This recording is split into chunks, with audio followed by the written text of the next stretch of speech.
Hello and welcome. I am really glad you're here. If you've ever asked yourself, why did I stay so long?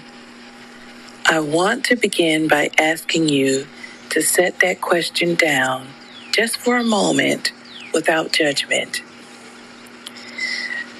Today isn't about blame.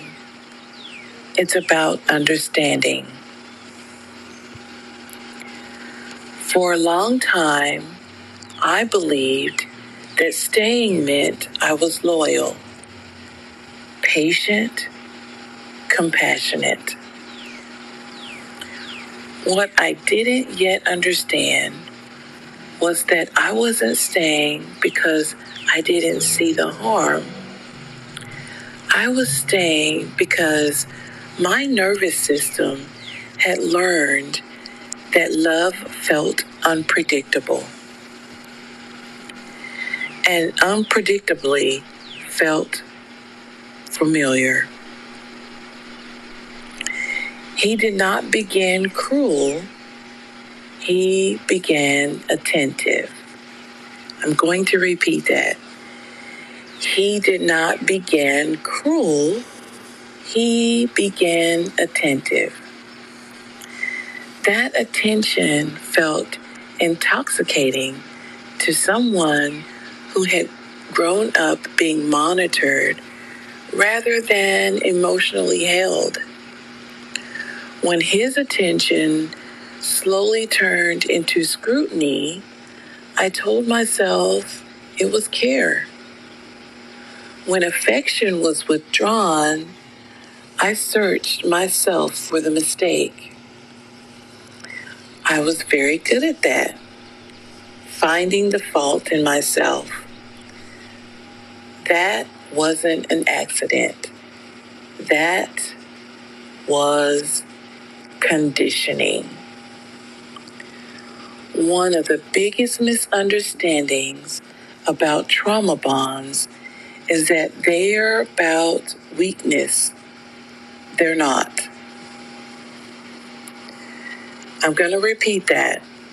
One of the biggest misunderstandings about trauma bonds is that they're about weakness. They're not.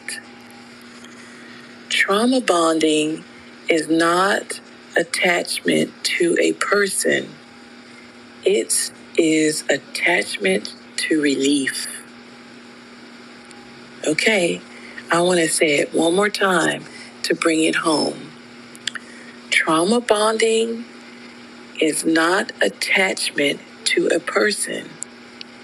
It is attachment to relief. When kindness appears after cruelty, your body learns to chase the calm, not question the chaos. Your nervous system begins to associate love with survival. Yes, love with survival. One of my mistakes was believing that insight could replace boundaries. I thought that if I understood him well enough, communicated clearly enough, stayed regulated enough, the relationship would stabilize. It did not. Because understanding someone does not make them accountable.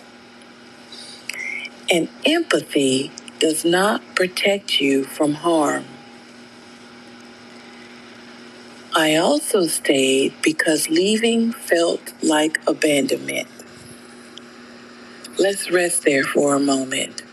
Leaving felt like abandonment.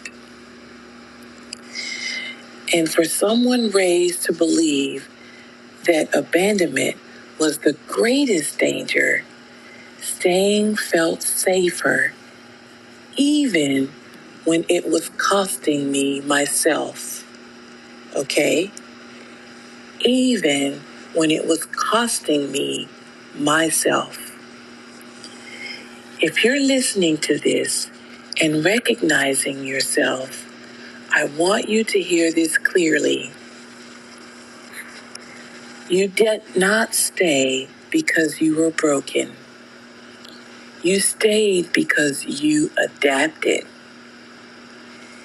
And adaptation is not a flaw, it's intelligence. Awareness is not weakness, it is the beginning of choice. If this resonated, you're not alone and you're not late. Thank you for being here.